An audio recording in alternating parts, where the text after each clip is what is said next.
Well, guys, David, let's start with you. Why focus on haunted toys? What brought this to your attention and made you think, you know what, this is a book I need to put out? You know, Dave, Ross and I started talking about doing a project together, and we actually banded around a couple of different ideas, and I brought up something about haunted dolls just because the creep factor, goes pretty high when you start talking about creepy dolls. And Ross said, well, why don't we just do, toys in general? We can throw some other stuff in.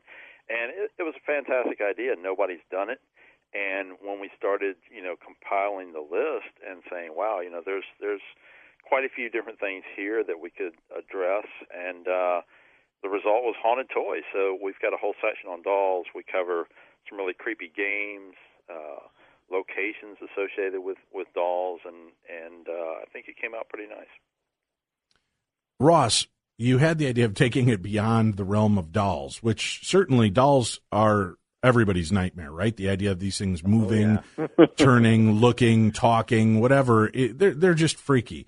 But extending it to other toys, I guess I hadn't really ever thought about the fact that other toys could be haunted. What made you kind of get the inspiration to do that?